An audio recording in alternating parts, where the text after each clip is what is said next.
و کنیزان و یهودیان و نصارا و اینا نداشتن دیگه. باید مؤمنین از اونها جدا می شدن.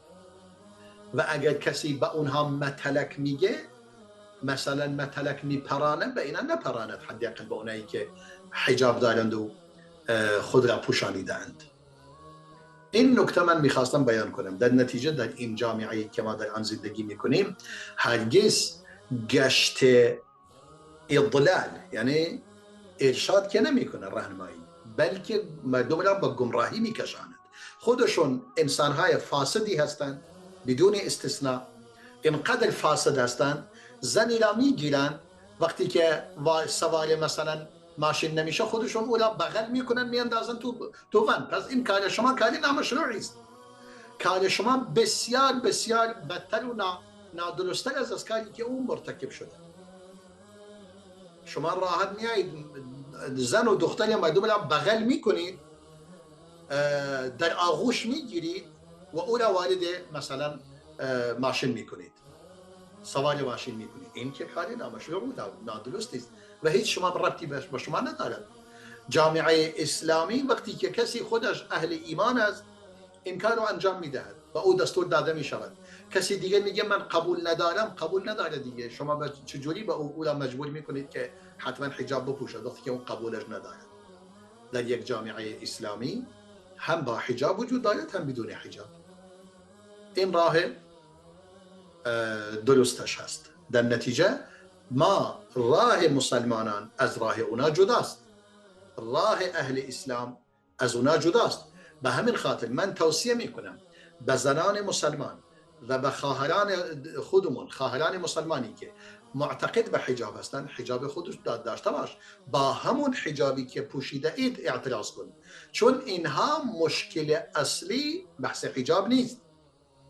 حجاب برای مسلمان یعنی یک فریضه است، یک فرض است که مسلمان به آن پایبند باشد، ولی دیگه هر کسی به بستگی به خودش دارد.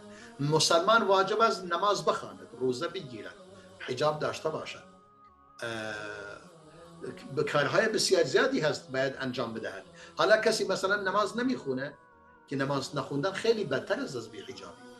نماز نمیخونه، روزه نمیگیره، روزه نگرفتن 100% بدتر از بی حجابی است. و در احادیثی هم اومده که شاید افراد نادانی مثلا بیاین اون حدیث را استدلال کنن که رسول الله فرموده صلی الله علیه و سلم در آینده کسانی از امت من میآیند که چکار میکنند که دو گروه میگه از امتم هستند که من آنها را ندیدم.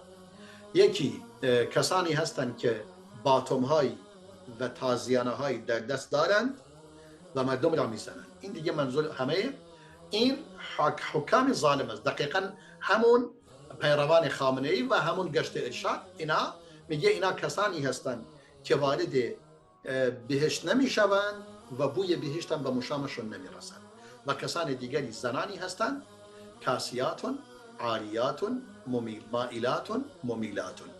میگه زنانی هستند پوشانده شدگان لخت. حالا این معنی پوشانده یعنی کسانی هستند که پوشانده از نعمت خدا هستند، نعمت خدا شامل حال اونا شده ولی شکر نعمت خدا به جا نمی آورند، عاری از شکر نعمت هستند. امام نووی این حدیث را تبیین میکند و این معنی میگه این یکی از معانیشه. یکی دیگر میگه مثلا یا لخت و عریان یا پوشیده هستند و ناپوشیده، یعنی حجاب درستی ندارند. این معنی هم شده ولی اصل مطلب بعداً میآید. بعداً میفرماید مائلاتون ممیلاتون، یعنی خودشون منحرف از راه دین و دیگران هم منحرف میکنند. اینها دیگه در مورد زنان کافر صحبت میکنند، چون بعداً میفرماید لا يدخلن الجنه، وارد بهشت نمیشوند ولا یجدن ریحها، و بوی بهشتم به مشامشون نمیرسد. اینها در مورد کافر صحبت میکنند، یعنی زنان کافری که هستند با کاری که انجام میدن خودشون منحرف شدند و دیگران را به انحراف میکشانند. اما کسی که یعنی این در مورد یک زن مسلمان نیست که این کار رو انجام میده. زنانی که میگه رؤوسهن که اسنمه البخت المائلة، سرهایشان مثلا مثل شتران، مثل کوهان شتر کوهان خمیده شطور مثلا درست میکنند. این افرادی که اولا علما در تفسیر این حدیث در مورد میگن مورد کسی است که مثلا کافر باشد، منحرف باشد، از دین خدا منحرف باشد، مائل از دین خدا باشد و مسلمان نباشد.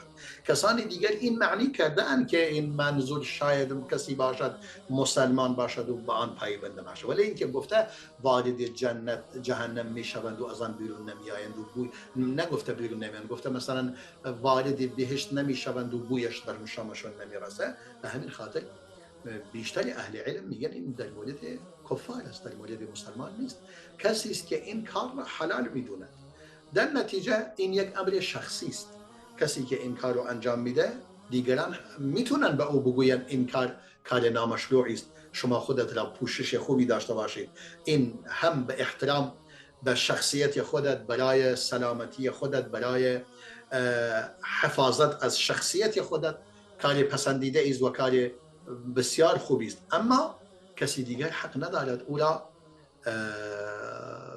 به رفتار ناشایست با او رفتار کند. اولا با کسی هم که اصلا این مشکل نداشته، مشکلش این نبوده، یعنی هیچ کدوم از این مشکلاتی که ما گفتیم در این در جنای امینی نبوده.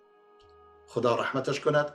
امیدوار هستم خداوند متعال این مرگ ظالمانه را به عنوان کفارت گناهان او قرار دهد و درجات او را بلند گرداند و گناهان او را ببخشد و او را وارد بهشت جاودانه خود گرداند.